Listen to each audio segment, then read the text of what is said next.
Welcome to my channel, Mark Bailey Trike. My wife and I were planning a long trip to the States, best part of 3 months. When your Goldwing Trike needed some updates and a bit of TLC, so in this video we're going to show you what we did for the States.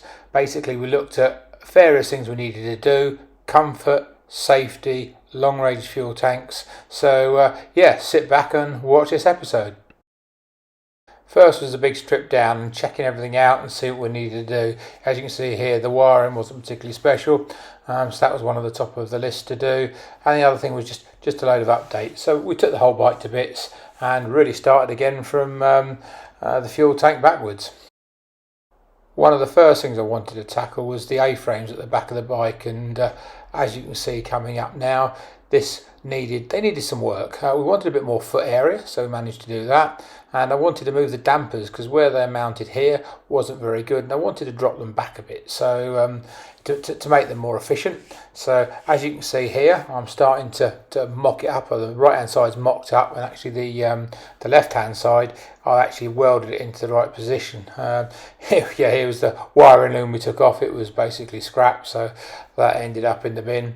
But yeah, going back to the A-frames now, as I zoom in now, what you'll see is this was the old damper mount points going from here to there, and they were more or less straight and not at the right position. So I've moved them back. And when we go around to the other side in a second, you can see that I've made a frame. We dummied it up first because I wasn't quite sure if it was going to be in the right position, but yeah, we were quite happy with that. So I actually welded some brackets off. It meant a bit of cutting and shutting, and a bit of development and a lot of scratching heads, but yeah, I was very pleased with it. I put a piece in here, as you see where my finger is, just to give it all a bit more support, and then made a really nice U bracket to support the dampers. So I made one of those each side, and as you can see here where I'm pointing, this is where I extended it, so we had a bit more foot room as well. So made that the passenger had a little bit more foot room. And here you can see where I've cut off where the old dampers were mounted, and you can see it's all nice a job. Now when you come to this bit, this wasn't very nice at all. It's how the rear axle was clamped on. It was just a sort of homemade thing that the previous owner had done, and as you can see, this side I actually made a proper clamp for this side, and then I made one for the other side. So these are all the little updates that I wanted to do on the trike, and just make it one bit safer, and two just a lot nicer engineered at the back end. So yeah, really pleased with the way that all worked out. Now, where I made the top damper, it was in shear, so I wanted to make it so it had a plate both sides. So I made these pieces of aluminium, and as you can see here, they turned out really quite nicely.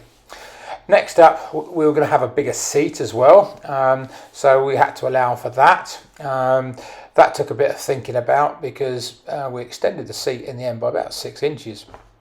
Here, we're going to in a minute. If you look at later on in the clip, you'll see that the previous chassis had no support here whatsoever. So this is one of the things that really did help the back of the trike and give the whole thing a lot more support, because we're going to add a lot of weight adding 2 fuel tanks. And here you see I'm pointing where the actual seat mount goes there, again because as we moved it back, the pivot point was going to be in the wrong place. So it's quite important that we did this at the same time. So the frame ended up being quite a big thing in the end, because not only was it carrying the fuel tanks, it was carrying the tent. So I'm walking up now to we actually bought another bike frame, because what we needed is what they call datum points, because for the rear panniers, for the axle, for a whole load of things, once we stripped it down we didn't know where we were. So we bought bought another frame, and then we put all the old stuff that we'd taken off back on, just to give us some points.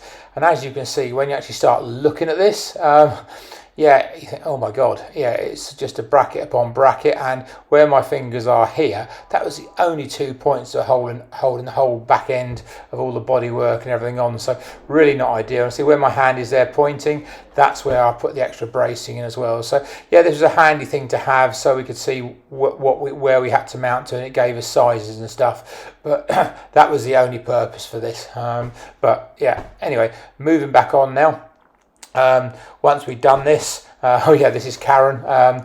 Before we actually mocked it up, we decided it was a bit messy, so we took it out in the garden, and Karen spent a good afternoon shot blasting it all down, so it was quite nice. So here we are now starting to make more of the frame, gradually evolving it as we went. The main thing is I had to keep putting things on, taking things off to make sure that the fitment was right, squeezing it in between the panniers, making sure the fuel tanks would fit in. Here you can see where the bumper was going to be mounted. And yeah, just a long time and a lot of taking off and fiddling, but very pleased that you can see here the bumper's fitted. And next up we had to put the tent underneath, and you can see where Karen's mocking up so we could actually get our tent in as well. So one of the main things we want to try is find more space in the trike. So I hope you enjoyed this bit. Watch out for the next video, and please like and subscribe.